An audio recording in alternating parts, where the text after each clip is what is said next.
مختصر الفاظ میں یوں بھی کہہ سکتے ہیں کہ سنت جو ہے اس کا تعلق آفاقیت سے ہے اور کلچر جو ہے اس کا تعلق مقامیت سے ہے. بالکل صحیح درست کیا آپ نے عارف صاحب. کا ہمارے گھروں میں 3 بھائیوں کی شادیاں نہیں ہو پا رہی اور گھر میں بڑی پریشانیاں ہیں، تو اس میں کیا کیا جائے؟ ٹھیک ہے عارف صاحب، میں آپ کے پاس ہی آؤں گی، جواب دیجیے گا. سب سے پہلے تو وجوہات پر غور کریں کہ کیوں نہیں ہو پا رہی ہیں، اور اس کے لیے رجوع کریں اللہ کی طرف، نماز کی پابندی کریں اور معاشرے میں ایک اچھا پیغام جائے.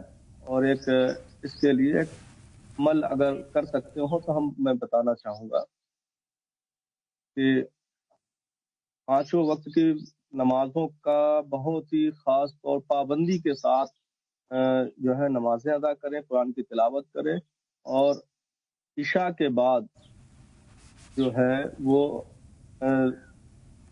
جب نماز سے فارغ ہو جائے تو سورہ فاتحہ کو 21 مرتبہ اس انداز میں پڑھیں کہ جب سورہ فاتحہ شروع کیا، مثلا الحمدللہ رب العالمین الرحمن الرحیم مالک یوم الدین ایاک نعبد و ایاک نستعین، تو جب ہم ایاک نعبد و ایاک نستعین پہ پہنچے تو اس کو 21 مرتبہ پڑھیں.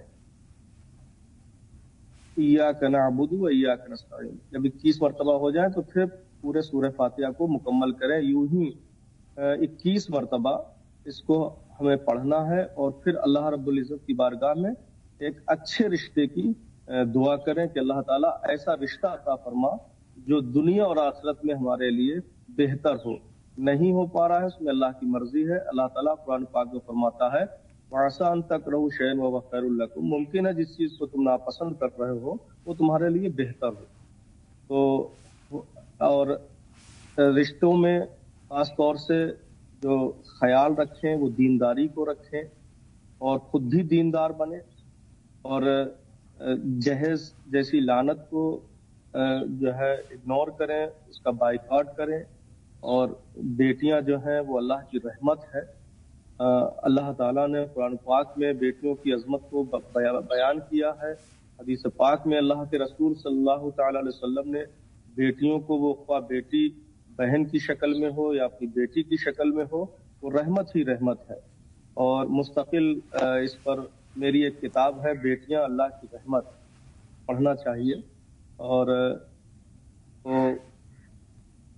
خاص طور سے ان تمام چیزوں پر دھیان دیں، توجہ دیں، اور روزگار پر، اپنے معاشی حالات پر بھی خاص توجہ دیں. بہت سارے اسباب ہوتے ہیں جس کی وجہ سے شادیاں تاخیر سے ہوتی ہیں، یا گھر والے یہ سوچتے ہیں کہ بچہ جو ہے نا ابھی یہ کر لے، ابھی وہ کر لے، اور اسی تاخیر میں وہ دیر ہو جاتی ہے. آپ نکاح کریں، نکاح میں جلدی کرنی چاہیے. نکاح کی برکت سے وَيَكُونُ فُقَرَاءَ يُغْنِيهُمُ اللَّهُ، اگر فقراء ہے تو انشاءاللہ تعالیٰ اللہ تعالیٰ غنی فرما دے.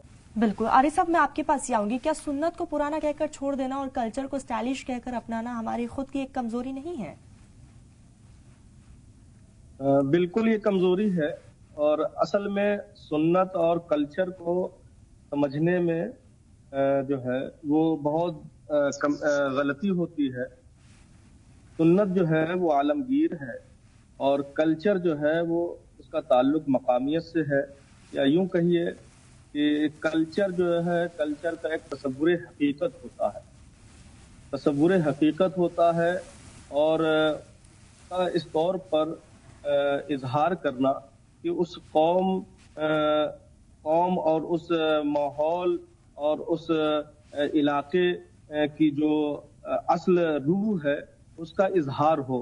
یا دوسرے الفاظ میں ہم یوں کہہ سکتے ہیں کہ کسی معلوم کو محسوس کرانا اور کسی مجرد کو ٹھوس بنانے کا نام کلچر ہے. مثال کے طور پر اسلام کا، مسلمانوں کا جو کلچر ہے وہ تصور حقیقت کیا ہے؟ وہ توحید و رسالت ہے. تو اب اس تصور حقیقت کو یہ کہ ہر آن، ہر وقت، ہر پل، ہر لمحہ اللہ رب العزت کی قدرت کا جو ہے وہ احساس کرنا اور اس کو ہر پل ہر لمحہ اپنی نگاہوں کے سامنے موجود ہونے کا یقین رکھنا، یہ ایک اسلامی کلچر ہے۔ تو ہم جب بھی کوئی عمل کریں، جو کچھ بھی کر رہے ہیں، اس میں ہمیں یہ دیکھنا ہوگا کہ ہمارا جو تصور حقیقت ہے وہ توحید ہے، ہم نے اپنے رب کو مانا ہے۔ ہمارا کوئی بھی عمل ہے وہ اپنے رب کی نافرمانی کر کے تو ہم وہ کام نہیں کر رہے ہیں۔ ہر کام میں ہمارے رب کی رضا ہونی چاہیے، ہر کام میں اللہ اور اس کے رسول کی خوشنودی کی نیت ہونی چاہیے۔ انما الاعمال بالنیات، عمل کا دار و مدار نیتوں پر ہے۔ لہذا ہم کسی بھی وقت اور کسی بھی موقع پر سنت کو ہم دقیانوسیت کہہ کر نہیں ٹال سکتے ہیں، بلکہ یہ گناہ عظیم ہے۔ سنت کا تعلق ہر دور اور ہر آن اور قیامت تک کے لیے ہے۔ اللہ کے رسول صلی اللہ علیہ وسلم کا جو حکم ہے وہ حکم قرآن کا حکم ہے۔ قرآن کہتا ہے لقد کان لکم فی رسول اللہ اسوۃ حسنہ، نبی کی زندگی میں تمہارے لیے آئیڈیل ہے، نبی کی زندگی تمہارے لیے نمونہ ہے۔ لہذا رسول اللہ صلی اللہ علیہ وسلم کی سنتوں کو چھوڑ کر ہم کسی ایسے کلچر کو اپنائیں جس کلچر کا تصور حقیقت ہی جو ہے وہ باطل نظریات پر مبنی ہو، یہ درست نہیں ہے۔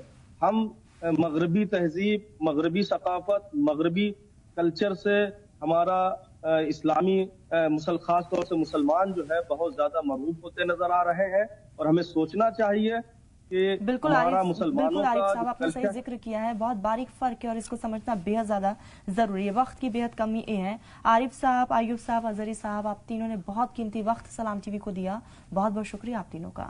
فی الحال راہ نجات میں بس اتنا ہی، آپ دیکھتے رہیے سلام ٹی وی۔